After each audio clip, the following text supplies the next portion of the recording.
Okay. So இப்போ என்ன பண்ணோம், நேம் வந்து சேஞ்ச் பண்ணணும் இல்லையா?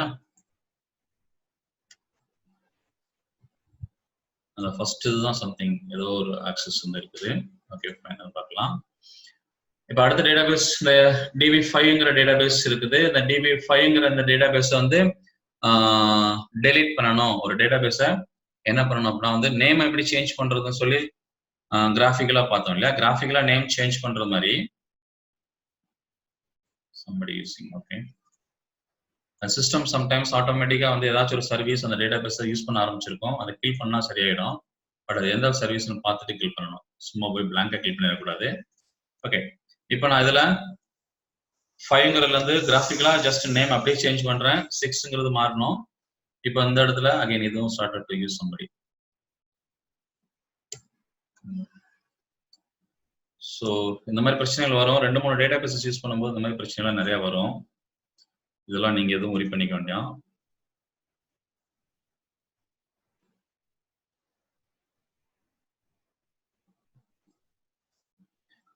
எஸ், அதான் கன்ஃபார்ம் பண்ணணும். அந்த லாக் எல்லாம் வந்து பேக்ரவுண்ட்ல ரன் ஆகிட்டு இருக்கா இல்லையா அப்படிங்கறதெல்லாம் வந்து கன்ஃபார்ம் பண்ணணும். பட் இப்போ நம்ம அதுக்குள்ள போயிட்டு வந்தோம்னா நமக்கு அதை அனலைஸ் பண்றதே வந்து டைம் போய்கிட்டே இருக்கும்.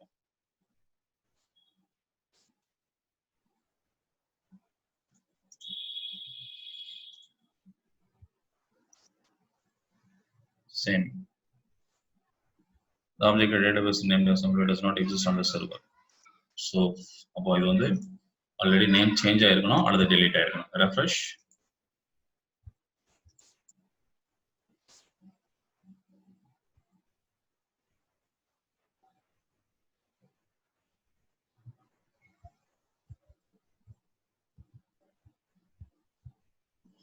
So cannot open a database amplify request to be the login failed, desktop nothing. Second admin 21. Okay.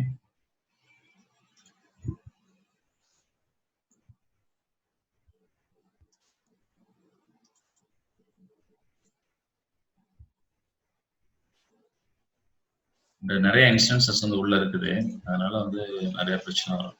So இப்போ இந்த பாருங்க, இப்போ DB6ங்கிறது மாறிடுச்சு. இப்போ இதுலேயே நான் நம்ம கொரி இப்போ ரன் பண்ணி பார்க்குறேன். கொரி ரன் ஆகுதானு. ஆல்டர் டேட்டாபேஸ் நேம் வந்து sample DB6 modify name equal to sample DB7 அப்படிங்கறத செலக்ட் பண்றேன். தென் இப்போ பாருங்க, இந்த database name sample down has been set அப்படின்னு சொல்லிட்டு எனக்கு ஆன்சர் வந்திருக்குது. இப்போ அதை நான் என்ன பண்றேன் அப்படின்னா வந்து அகைன் ரெஃப்ரெஷ் பண்றேன்.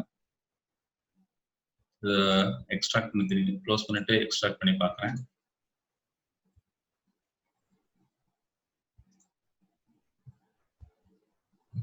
ஆக்சுவலாக அந்த மாடிஃபிகேஷன்ஸ் எல்லாம் பண்றதுக்கு கொஞ்சம் டேட்டாபேஸ் வந்து டைம் எடுக்குது.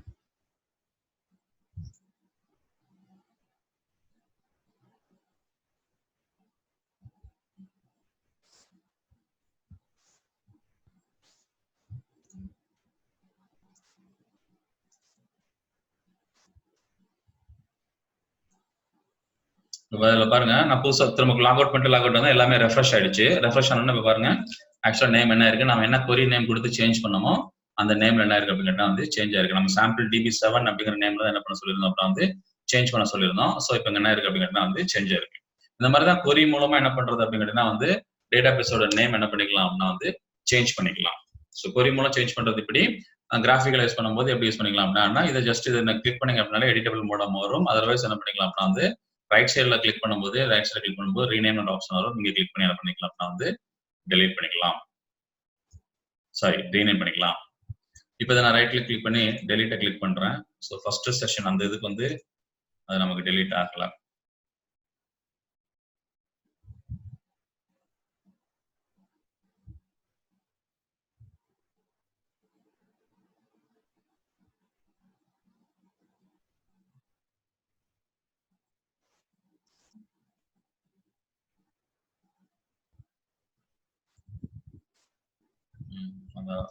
அந்த அப்லோட் பிரச்சனை தான்.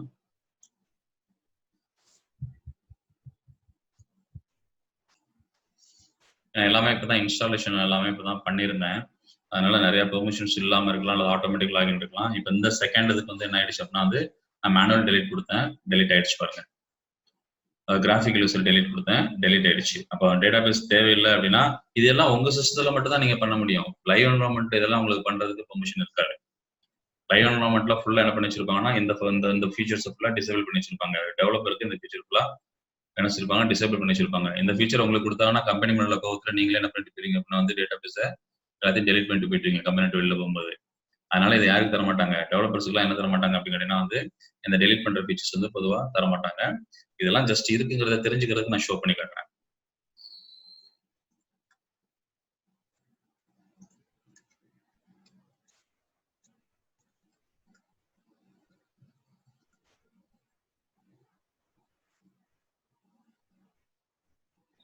சேம் அதே நேம்ல திரும்ப ஒரு டேட்டாபேஸ் கிரியேட் பண்றேன்.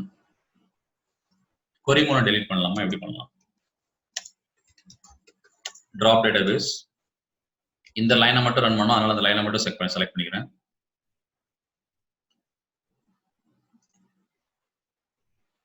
இதை என்ன பண்றேன், எக்ஸிக்யூட் கொடுக்குறேன்.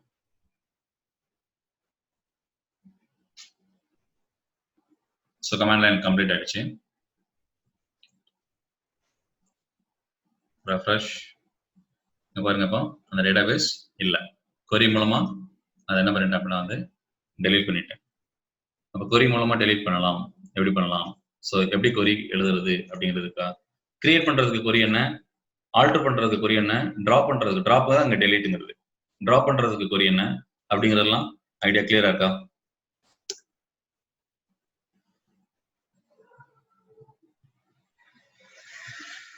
ஸோ இப்போ பாருங்க, இதுல ஏதாச்சும் கன்ஃபியூஷன் இருந்துச்சுன்னா சொல்லுங்க.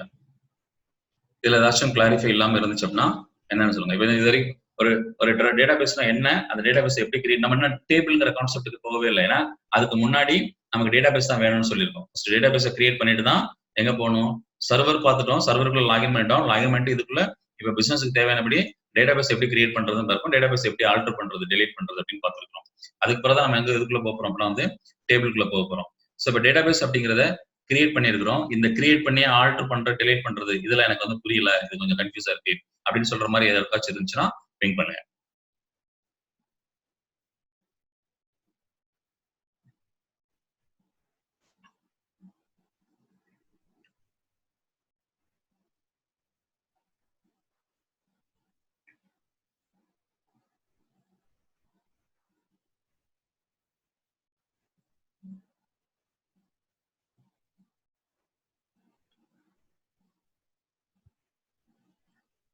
இது வரைக்கும் உள்ளதுல வந்து யாருக்காச்சும் டவுட் இருக்கா? இது வரைக்கும் உள்ளது எல்லாமே கிளியரா இருக்கா? இது வந்து ஜஸ்ட் பேசிக், நம்ம இன்னும் SQL கான்செப்டுக்குள்ள போகல, நமக்கு அந்த என்வரான்மெண்ட் தான் இப்போ நம்ம ரெடி பண்ணிட்டு இருக்கோம். ஸோ SQL கான்செப்டுக்குள்ள போகும்போது தான் நம்ம அந்த கொரிஸ்ல இன்னும் கொஞ்சம் டெப்தா உள்ள போக போறோம். இது வரைக்கும் உள்ளது எல்லாமே என்வரான்மெண்ட் கிரியேஷன்ஸ் தான். அந்த என்வரான்மெண்ட் கிரியேட் செட்டப் தான் அது எப்படி போகிறது இதுன்னு பார்த்துட்டு இருக்கோம். இதுல எல்லாருமே கிளியரா? யாரும் டவுட் இருக்கா?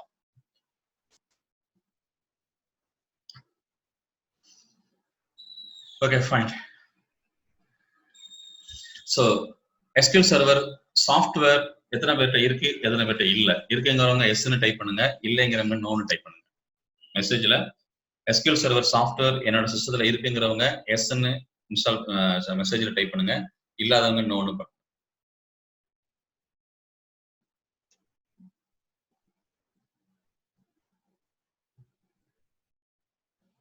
SQL டெவலப்பர் அப்படிங்கிறது ஆரக்கிளுக்கு யூஸ் பண்ணக்கூடிய டூல். நான் சொல்றது SQL சர்வர்.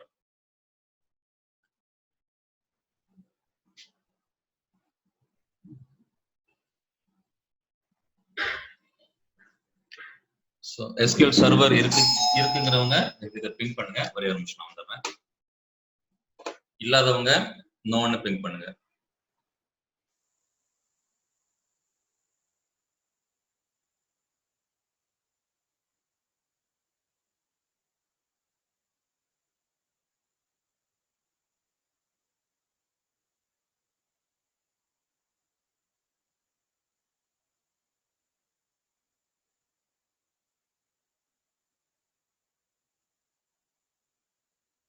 SQL சர்வர் இருக்கிறவங்க உங்களுடைய ஓன் சிஸ்டத்துல SQL சர்வர் இருக்கிறவங்க, பட் நாங்க SQL சர்வர் இது வரைக்கும் ஒர்க் பண்ணி பார்க்கல, அது எங்க வீட்டில் உள்ளவங்க யூஸ் பண்ணாங்க, ஹஸ்பண்ட் யூஸ் பண்ணாங்க, அல்லது ஒய்ஃப் யூஸ் பண்ணாங்க, பிரதர் யூஸ் பண்ணாங்க, இன்ஸ்டால் பண்ணி வச்சிருக்காங்க, பட் நாங்க அதில் யூஸ் பண்ணல, ஒர்க் பண்ணி பார்த்தது இல்லை அப்படிங்கிற மாதிரி இருந்துச்சு அப்படின்னா இப்ப நம்ம என்ன பண்ணணுமோ இதை என்ன பண்ணுங்க அப்படின்னா வந்து ஒர்க் பண்ணி பாருங்க. இல்லாதவங்க என்ன பண்ணுங்க அப்படின்னா வந்து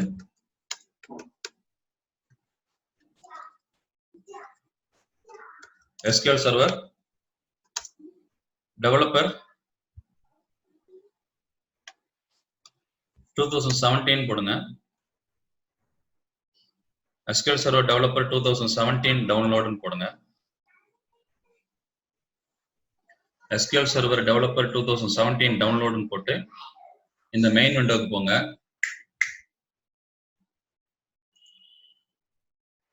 இதை கிளிக் பண்ணுங்க.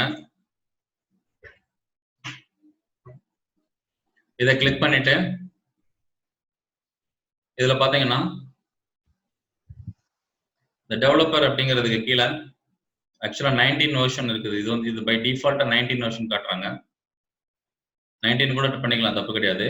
17 பண்ணீங்கன்னா பின்னாடி இந்த MSBA எல்லாம் படிச்சீங்கன்னா அப்ப பயன்படும். ஏன்னா 19 அப்படிங்கிறது இப்ப ரீசெண்டா உள்ள வெர்ஷன். ரீசெண்டா இருக்கிற வெர்ஷன் எப்பவுமே என்ன செய்யக்கூடாது அப்படின்னா வந்து ட்ரையல் யூஸ் பண்ணக்கூடாது. ஏன்னா அதுல இஷ்யூஸும் சேலஞ்சஸும் நிறைய இருக்கலாம், அப்டேட் கொடுக்கலாம். அதனால வந்து கரண்ட் வெர்ஷனுக்கு முந்தின வெர்ஷன் எதுவோ அதுல ப்ராக்டிஸ் பண்ணி பாக்குறது. ஏன்னா கரண்ட் வெர்ஷனுக்கு முந்தின வெர்ஷன் அப்படிங்கிறது ஃபுல்ஃபில்லா இருக்கக்கூடிய வெர்ஷனா இருக்கும். அதனால அதுல யூஸ் பண்ணி என்ன பண்ணுங்க அப்படின்னா வந்து ட்ரை பண்ணுங்க.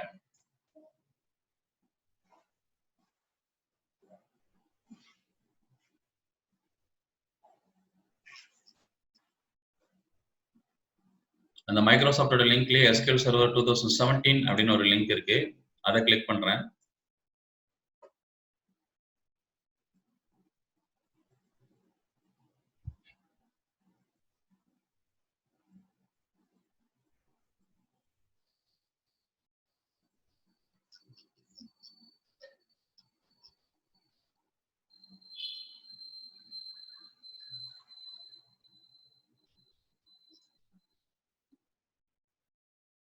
பட் அந்த லிங்க் இதுல டெவலப்பருக்கான லிங்க் இதுல இல்ல. SQL Server Developer 2017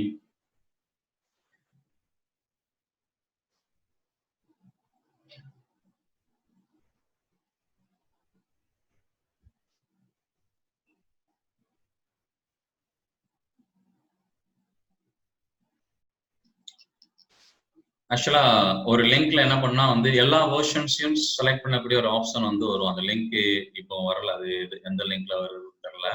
நீங்க செக் பண்ணி பாருங்க, உங்களோட செக் பண்ணி பாருங்க. அப்படி இல்லைன்னா 19 வந்து இன்ஸ்டால் பண்ணிக்கோங்க. இதுல இருந்து 19 இன்ஸ்டால் பண்ணிக்கோங்க. ஒருவேளை அந்த லிங்க் இது பண்ணிட்டாங்களா என்னன்னு தெரியல, ரிமூவ் பண்ணிட்டாங்களா என்னன்னு தெரியல. பட் இருக்கும், சர்ச் பண்ணீங்கன்னா கண்டிப்பா இருக்கும் 17ஓடது. நானும் கிடைச்சாலும் அதை ஷேர் பண்றேன் குரூப்ல. பட் அந்த EXE அந்த இதை இன்ஸ்டால் பண்ணீங்க அப்படின்னா, இன்ஸ்டால் பண்ண பிறகு இந்த EXE இந்த மாதிரி என்ன ஆயிடும் அப்படின்னு கேட்டீங்கன்னா வந்து டவுன்லோட் ஆயிடும். இதை டபுள் கிளிக் பண்ணீங்கன்னா மோஸ்ட்லி நெக்ஸ்ட் நெக்ஸ்ட் நெக்ஸ்ட் தான் என்ன செய்யும் அப்படின்னு கேட்டீங்கன்னா வந்து இன்ஸ்டால் பண்ற மாதிரி இருக்கும். மோஸ்ட்லி நெக்ஸ்ட் நெக்ஸ்ட் தான் இன்ஸ்டால் பண்ற மாதிரி இருக்கும். இல்லைன்னா ஏதாச்சும் ஒரு யூடியூப் வீடியோ பாருங்க, அதுலயே முடியல அப்படின்னா சொல்லுங்க, நான் கனெக்ட் பண்றேன் இன்ஸ்டால் பண்றதுக்கு, SQL Server இன்ஸ்டால் பண்றதுக்கு. ஸோ இல்லாதவங்க ஃபர்ஸ்ட் என்ன பண்ணுங்க அப்படின்னா வந்து இந்த SQL Server வெப்சைட்ல SQL Server டெவலப்பர்னு போடுங்க. ஆக்சுவலா 4 வெர்ஷன் இங்க அவைலபிளா இருக்கும். இங்க மைக்ரோசாஃப்ட்ல பாத்தீங்கன்னா 4 வெர்ஷன் கொடுக்குறாங்க. SQL Server என்டர்பிரைஸ் எடிஷன் அப்படின்னு ஒன்று இருக்கும். இது வந்து ப்ரொடக்ஷன் பர்பஸ்க்கு லைவ்ல யூஸ் பண்றதுக்கு தான். SQL Server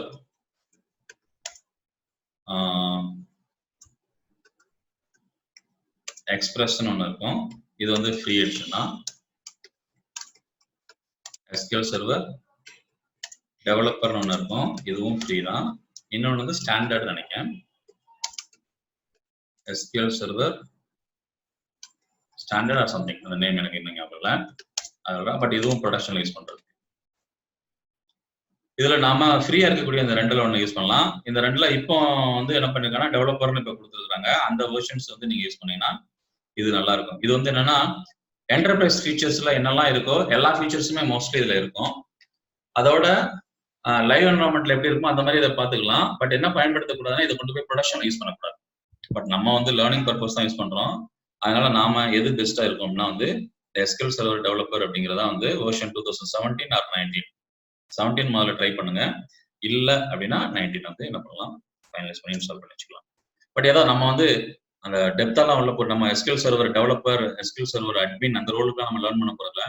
நம்ம லேர்ன் பண்ண போறது என்னது அப்படின்னா வந்து ஜஸ்ட் SQL queries மட்டும் தான் படிக்க போறோம். அதனால இதுல எது போட்டாலும் ஓகே தான். எக்ஸ்பிரஸ் போட்டாலும் ஓகே தான், டெவலப்பர் போட்டாலும் ஓகே தான். இதை டவுன்லோட் பண்ணி இன்ஸ்டால் பண்ணிட்டு சொல்லுங்க. இன்ஸ்டால் பண்றதுல சேலஞ்சஸ் இருந்துச்சு அப்படின்னா எனக்கு பிங் பண்ணுங்க. நான் என்னோட அவைலபிள் டைம் இருக்கும்போது ஸ்கிரீன் ஷேரிங் வச்சு இன்ஸ்டாலேஷன் வந்து பண்ணிக்கலாம். பட் சிஸ்டம் வந்து மினிமம் 4 GB ரேமாவது இருக்கிற மாதிரி பார்த்துக்கோங்க. 4 GB ரேமே கொஞ்சம் ஸ்லோவா தான் இருக்கும் இப்பெல்லாம் இப்போ வர சாஃப்ட்வேர்ஸ்க்கு. அதனால சிஸ்டம் புதுசாலாம் வாங்குறீங்க வைக்கிறீங்க அல்லது கொஞ்சம் கான்ஃபிகரேஷன் சேஞ்ச் பண்ண போறீங்க அப்படின்னா அட்லீஸ்ட் 8 GB எல்லாம் மாறுறதுக்கு ட்ரை பண்ணுங்க. இன்னுமே வரக்கூடிய காம்பினேஷன்ஸ் எல்லாமே கொஞ்சம் 8 GB பேஸ் பண்ணி தான் ஓரளவுக்காச்சும் நல்லா ரெஸ்பாண்ட் பண்ற மாதிரியான அப்ளிகேஷன்ஸ் தான் இருக்கும். அதனால வந்து அந்த மாதிரி உங்களோட சிஸ்டம் கான்ஃபிகரேஷன் இருக்கிற மாதிரி பார்த்துக்கோங்க. பட் மினிமம் 4 GB ஆச்சும் இருக்கிற மாதிரி பார்த்துக்கோங்க. ஸோ 2 GB என்ன இருந்துச்சு அப்படின்னா ரொம்ப கஷ்டம் அப்ளிகேஷன்ஸ்ல ஒர்க் பண்றது, நமக்கு இன்ட்ரெஸ்ட் எல்லாம் போயிடும்.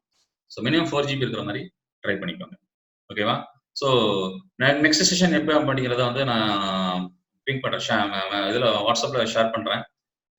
அடுத்தது வந்து இப்போ ஃபுல்லா நம்ம கொரிஸ் இப்போ ஜஸ்ட் ஒரு ஒரு ஒரு ஒரு வெரி பேசிக் லெவல் இன்ட்ரோடக்ஷன் பார்த்துருக்கோம். இதே மாதிரி கொஞ்சம் கொஞ்சமா அப்படியே கொரிஸ் எப்படி யூஸ் பண்றது அப்படிங்கிறதையும், கொரிஸ் எப்படி எழுதலாம் அப்படிங்கிறதையும் அதுல அப்படியே பார்க்க போறோம். அதனால வந்து கொரியை பத்தி எனக்கு தெரிஞ்சுக்கணும், எனக்கு சுத்தமா ஐடியா இல்லை, பட் தெரிஞ்சுக்கிட்டா நல்லா இருக்கும் அப்படின்னு ஃபீல் பண்றவங்க எல்லாரும் இந்த செஷன்ல எப்போ இன்ஃபார்ம் பண்ணணும் அந்த டைம்ல நீங்க என்ன பண்ணிக்கலாம்னா வந்து அட்டன் பண்ணிக்கலாம். கனெக்ட் பண்றதுக்கு முன்னாடி உங்களுடைய zoom setup, mic setup, speaker setup எல்லாத்தையும் ஒரு டைம் வந்து செக் பண்ணிக்கோங்க. ஏன்னா செஷன்ல வந்துட்டு நீங்க செக் பண்ணிட்டு இருந்தீங்க அப்படின்னா செஷன்ல கான்சன்ட்ரேஷன் எல்லாம் போயிடும். அதனால வந்து அந்த செஷன்ல ஜாயின் பண்றதுக்கு முன்னாடி நீங்க உங்களுடைய ஜூம் செட்டப்ஸ் எல்லாத்தையுமே வந்து ஒரு டைம் நல்லா செக் பண்ணி வச்சுக்கோங்க. Okay fine. இப்போ நான் அன்மியூட் பண்றேன். ஏதோ டவுட்ஸ் இருந்துச்சு அப்படின்னா உங்க டவுட் நீங்க என்ன பண்ணலாம்னா கேட்கலாம்.